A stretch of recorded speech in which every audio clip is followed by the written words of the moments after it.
வணக்கம். News today I செய்திகளுக்காக செய்தி வாசிப்பாளர் அபிதா ராஜேந்திரன்.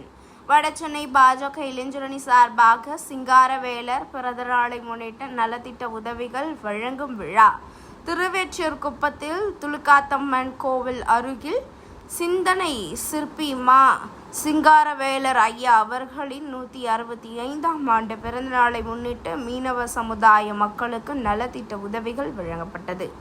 நலத்திட்ட உதவிகள் வழங்கிட வடசென்னை கிழக்கு மாவட்ட தலைவர் NL நாகராஜ் பயனாளிகளுக்கு நலத்திட்ட உதவிகளாக மீன் விற்பனை செய்யும் பாத்திரம், மீன் பிடிக்கும் வலைகள் சுமார் 200 பேருக்கு வழங்கப்பட்டது.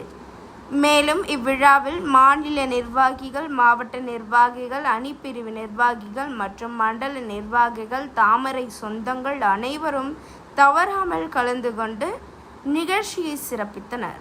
நிகழ்ச்சி ஏற்பாடு K. மூர்த்தி, முன்னாள் இளைஞரணி மாவட்ட தலைவர். இந்நிகழ்வில் பொதுமக்கள் அனைவரும் நலத்திட்ட உதவிகளை மகிழ்ச்சியுடன் வாங்கி சென்றனர் என்பது குறிப்பிடத்தக்கது.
நினைவூட்டும் வகையிலே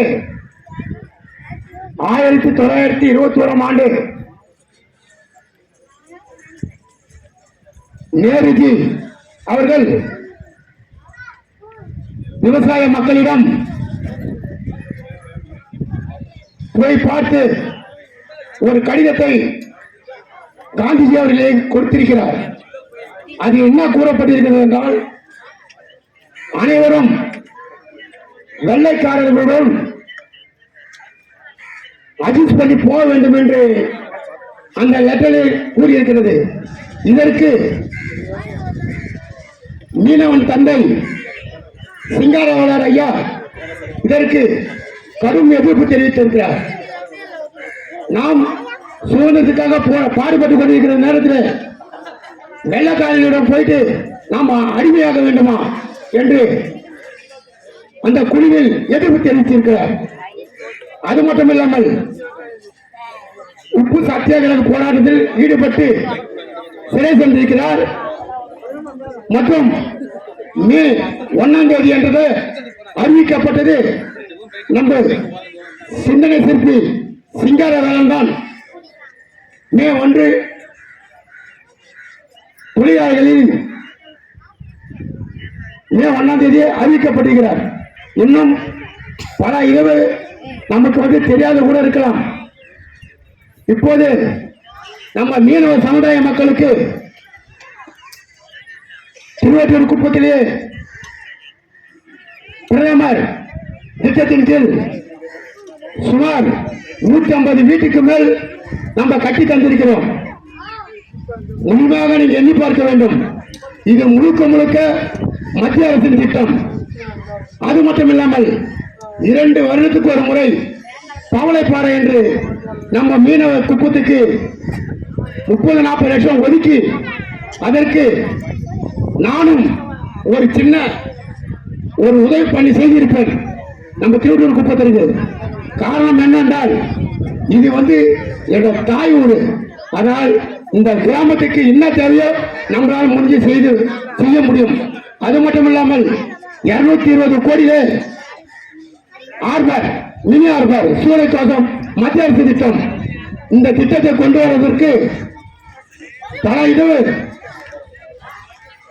மத்திய அரசு மூலம் நிதி பெற்று வேலை முடிய தருவாயில் இருக்கிறது. இது மட்டும் இல்லாமல் இன்னும் எவ்வளவு திட்டங்கள் மீனவ சமுதாயத்துக்காக ஒதுக்கப்பட்டிருக்கிறார்கள்.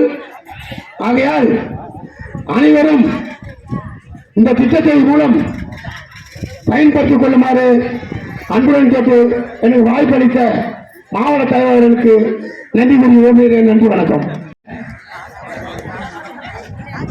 எல்லாம் ஒரு மாதிரி சோகமா இருக்கீங்களே, நல்லா சாப்பிட்டு தூக்கம் வருதா? இதான் நம்ம சாப்பிட விடாம இங்க உட்கார வச்சுட்டாங்களேன்னு கோபமா? அதாவது இந்த நேரத்துல கூட உங்களை டிஸ்டர்ப் பண்ணி தொந்தரவு பண்ணி இங்க கூட்டு வந்து உட்கார வைக்கிறோம் அப்படின்னா, நம்மளுடைய சிந்தனை சிற்பி திரு சிங்காரவேலர் அவர்களை பத்தி நீங்க எல்லாருமே தெரிஞ்சுக்கணும். உங்க எல்லாருக்கும் அவரை பத்தி தெரியுமா? தெரியல. அந்த லட்சணத்துல இருக்குது நம்ம திராவிட மாடல் பள்ளிக்கூடம் எல்லாம். நிறைய தெரிஞ்சிருக்கணும்ல எல்லாருக்கும். இதே மீனவ சமுதாயத்தில் பிறந்தவர் சிந்தனை சிற்பி திரு சிங்காரவேலர் அவர்கள் இதே மீனவ சமுதாயத்தில் பிறந்து இந்த மீனவ சமுதாயத்திற்காக பாடுபட்டவர். அவர் ஒரு வழக்கறிஞர். இன்னைக்கு கம்யூனிஸ்ட் நாங்க இந்த முனையில ஒரு உண்டி வச்சுக்கிட்டு நம்மகிட்ட போகும்போதெல்லாம் அப்படியே உழுக்கிட்டே இருப்பாங்க பாருங்க. அந்த கம்யூனிசம் அப்படின்ற ஒரிஜினல் கம்யூனிஸ்ட் அவரு. இவங்க duplicate fake communist. Original communist யாருன்னா நம்மளுடைய சிந்தனை சிற்பி திரு சிங்காரவேலர் அவர்கள் தான். கம்யூனிசம் கம்யூனிஸ்ட் அப்படின்ற கட்சியை தனியாளா தமிழ்நாட்டில் ஆரம்பிச்சவர் தான் நம்மளுடைய திரு சிங்காரவேலர் அவர்கள். சரி, இப்ப உங்களுக்கு எல்லாம் ஒரு சந்தேகம் வரலாம், என்னடா இந்த விழா நடக்கிறது எல்லாம் தாமரை சின்னம் போட்டிருக்கு, இவங்க எல்லாரும் மோடியோட ஆட்களாச்சு, அண்ணாமலையோட ஆட்களாச்சு, இவங்க எதுக்கு ஒரு கம்யூனிச தலைவர் திரு சிங்காரவேலர் அவர்களுடைய நினைவினால பிறந்த நாள் ரொம்ப சிறப்பா இங்க கொண்டாடுறாங்க அப்படின்ற கேள்வி உங்களுக்கு எல்லாம் வரலாம். வருதா வரலையா? அதாவது பாரதிய ஜனதா கட்சியை பொறுத்த வரைக்கும் நல்லவங்க எங்க இருந்தாலும் அவங்கள விடாது, தியாகிகள் எங்க இருந்தாலும் அவங்கள விடாது. நீங்க நல்லா கவனிச்சு பாருங்க. பாரதிய ஜனதா கட்சி கம்யூனிச தலைவர் சிங்காரவேலரோட பிறந்த நாளை கொண்டாடும். ஆனா என்னைக்காவது கருணாநிதியோட பிறந்த நாளை கொண்டாடி நீங்க பாத்திருக்கீங்களா? பாத்திருக்க மாட்டீங்க. ஏன்னா இதே மீனவ சமுதாயத்தில் பிறந்து இந்த மீனவ மக்களுக்காக ஓடோடி உழைத்து இவங்க மீனவ மக்களுக்கு இருக்கிற பிரச்சனைகள் எல்லாம் முடிக்கணும், அதற்காக தன் வாழ்நாளினை செலவு செய்து கடைசியா பக்கவாதம் அவருக்கு பெராலிசிஸ் அட்டாக் வந்துச்சு கடைசி காலத்துல. அப்படி பக்கவாதம் வந்தும் கூட இந்த மீனவ மக்களுக்காகவே அவருடைய கடைசி மூச்சு வரைக்கும் உழைத்தவர் அவர்.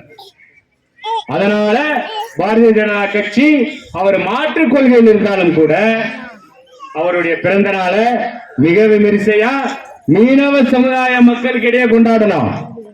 அவர் எங்க பிறந்தாரு?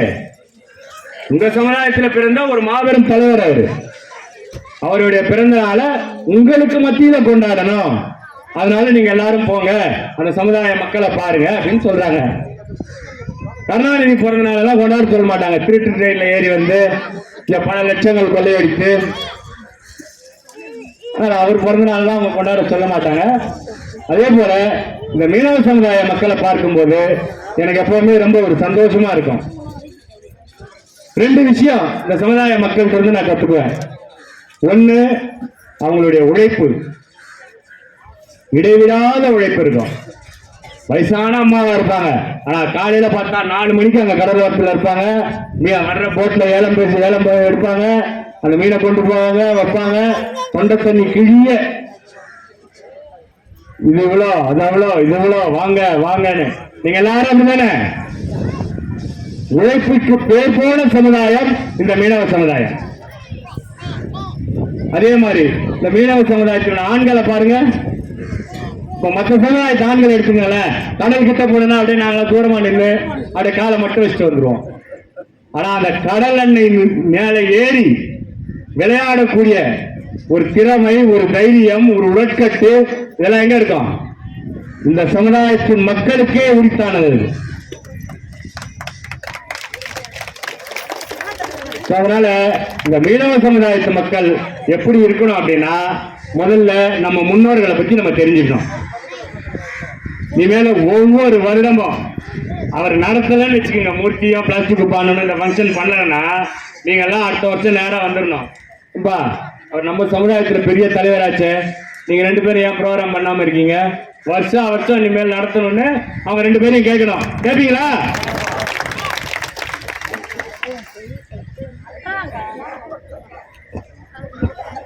நான் ரொம்ப நேரம் பேசி உங்க எல்லாரையும் போர் அடிக்கிறதுக்கு விரும்பவில்லை.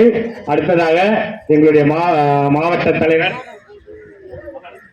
ஆற்றல் அரசர், அருமை சகோதரர் திரு என்.எல். நாகராஜ் அவர்கள் உங்களிடம் சில இந்த சமுதாய மக்களுக்கு மிக தேவையான சில முக்கியமான கருத்துக்களை உங்களிடம் பகிர்ந்து கொள்ள ஆசைப்படுகிறார்.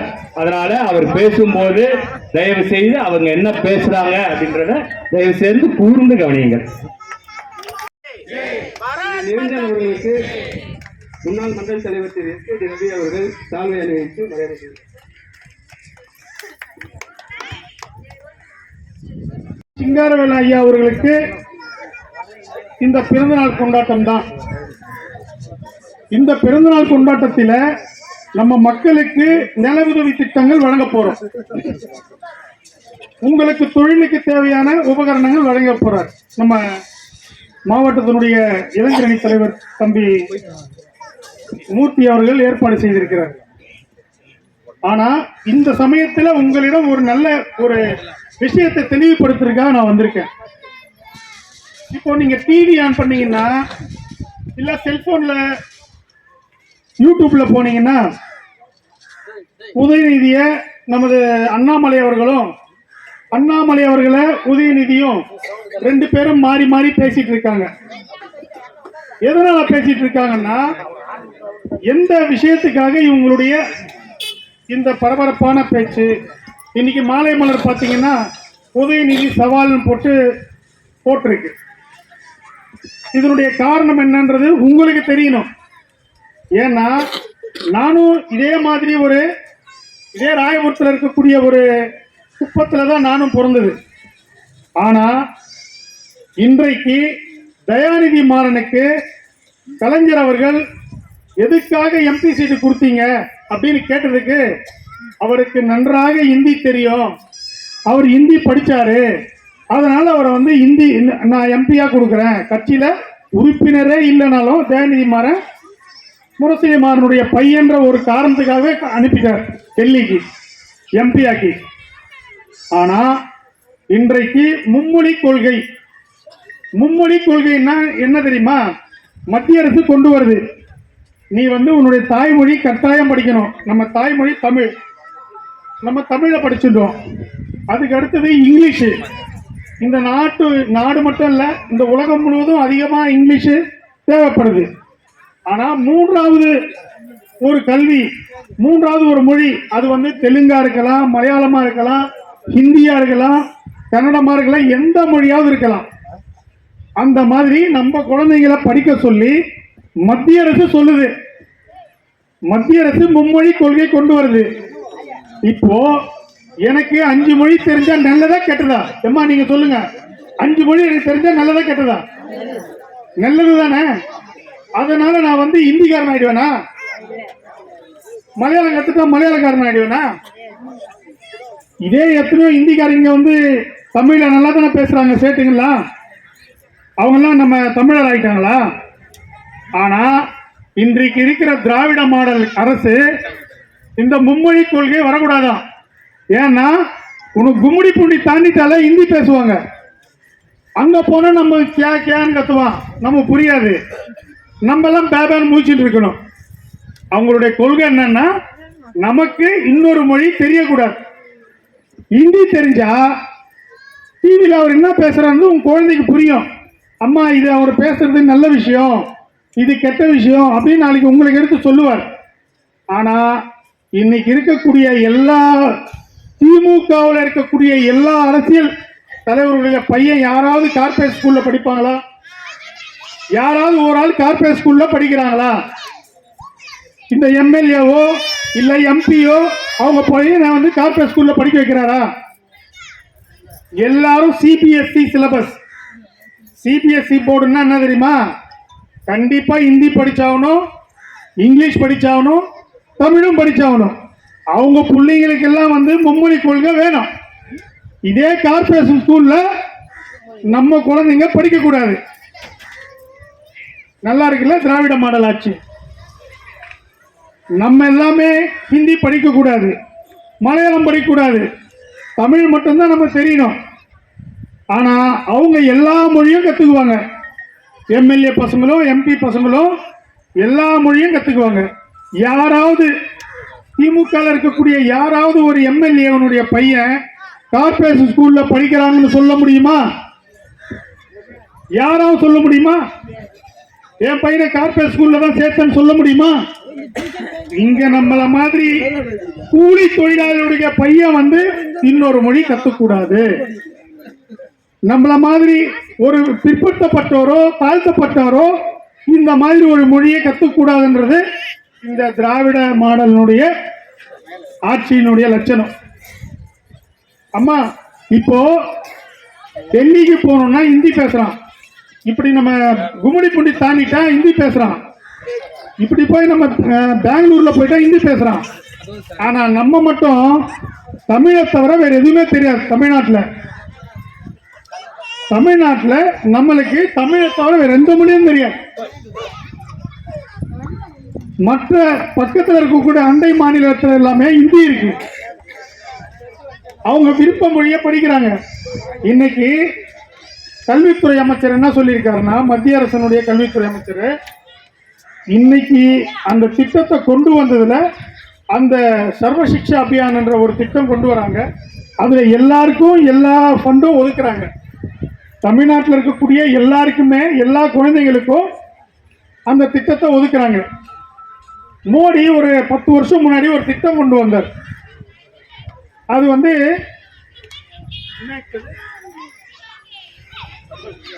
சர்வ சிக்ஷா அபியான் நவோதயா ஸ்கூல்ஸ் சொல்லி ஒரு சட்டத்தை ஒரு கொண்டு வந்தார். இந்தியா முழுவதும் நவோதயா ஸ்கூல் இருக்கு. ஆனா தமிழ்நாட்டில் நவோதயா ஸ்கூலுக்கு பல முறை மத்திய அரசு இடம் கேட்டும் இதுவரைக்கும் இடமே தராத ஒரு அரசு தான் இந்த அரசு.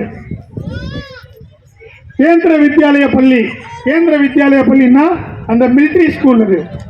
அந்த ஸ்கூலும் நாங்க வந்து இங்க ஒரு 1000 ஸ்கூல் தரோன்றாங்க தமிழ்நாட்டுக்கு.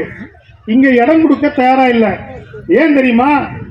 ஸ்டாலின் பொண்ணு சன்ஷைன் சொல்லி ஒரு ஸ்கூல் நடத்துது, துரைமுருகன் பையன். இனி இருக்கக்கூடிய எல்லாரும் எம்பி எம்எல்ஏ பசங்கள்லாம் சிபிஎஸ்இ ஸ்கூல் வச்சு வியாபாரம் பண்ணிட்டு இருக்காங்க. ஒரு சாதாரண எல்கேஜிக்கு 1 லட்சம் ரூபா 2 லட்சம் ரூபா டொனேஷன் கட்டி சேர்றாங்க. யார் தெரியுமா? பணம் இருக்கிறவங்க. அவங்க குழந்தையோ நம்ம குழந்தையோ ஒரே பாடம் படிக்க கூடாது. அவங்களுடைய கொள்கை என்ன? மும்மொழி கொள்கை எதுக்கு உன் குழந்தையோ என் குழந்தையோ ஒரே கல்வி படிக்க கூடாது. ஏன்னா அந்த பார்ஷியாலிட்டி பார்க்குறாங்க. இவங்கெல்லாம் பணக்காரங்க, என் குழந்தையெல்லாம் சிபிஎஸ்இ படிக்கும், உங்கள் குழந்தைங்கெல்லாம் கார்பரேட் ஸ்கூலில் தான் படிப்பாங்க, ஆனால் ஹிந்தியோ கற்றுக்கூடாது, மலையாளம் படிக்கக்கூடாது, கன்னடம் படிக்கக்கூடாது. இதுதான் திராவிட மாடல் இன்னைக்கு கொண்டு வந்திருக்கக்கூடிய மும்மொழி கொள்கையை எதுக்குறாங்க. கேட்டால் தமிழை ஒழிப்பாங்க, தமிழ் அழிப்பாங்க. தமிழை யாரா அழிக்க முடியாது. இன்றைக்கு தமிழ் என்பது பாரத பிரதமர் எல்லா ஊர்லயும் உலக நாடுகளை எல்லா ஊர்லயும் போய் பேசுறார். திருக்குறள் நமக்கே தெரியாது, அவர் சொல்றார் திருக்குறள். ஐநா சபையில போய் திருக்குறள் சொல்றார், அமெரிக்கால போய் திருக்குறள் சொல்றார். அவர் தமிழை வளர்க்கிறாரா இல்ல நீங்க தமிழை வளர்க்குறீங்களா? நாங்க தமிழை வளர்த்துட்டோம். நீங்க தமிழ் என்ன பேர் வச்சிருக்கீங்க? ஸ்டாலின் தமிழ் பேரா?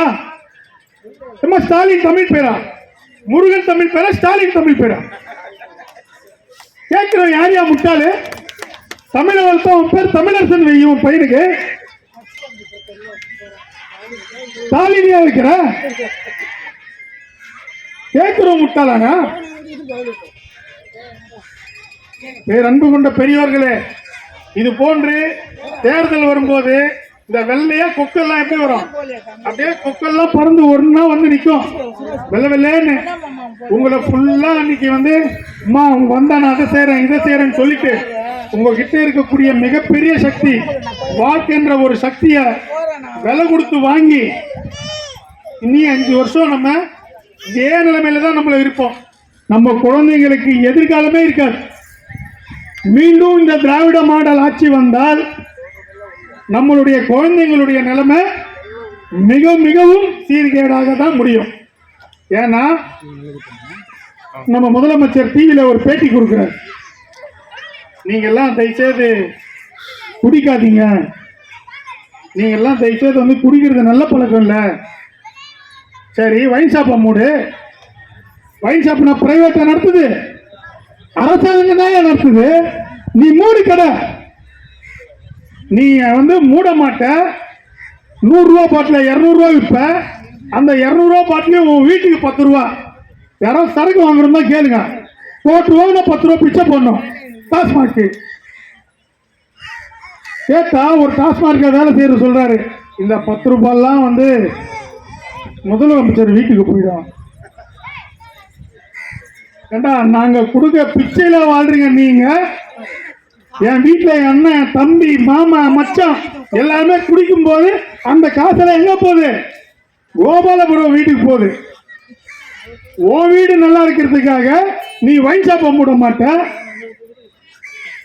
திரும்ப டிவியில வந்து பேட்டி கொடுப்பாரு. போதைய அறவே ஒழிங்க, ஊர் ஃபுல்லா கஞ்சா இருக்கிறாங்க.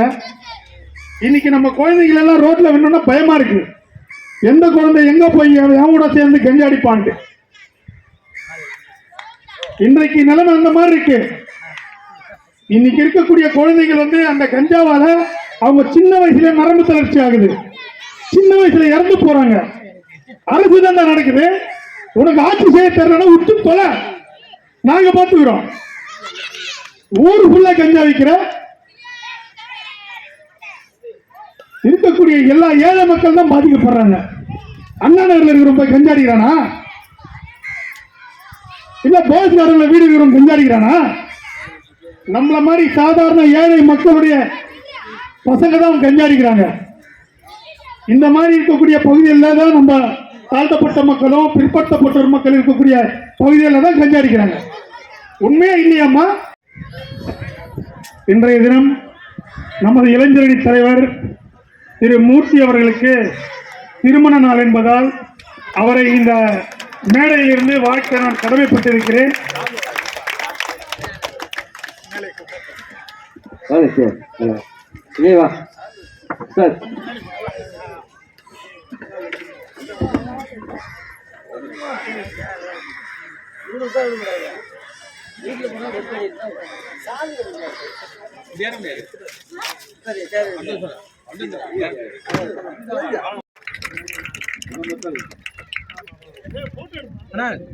கொஞ்சம்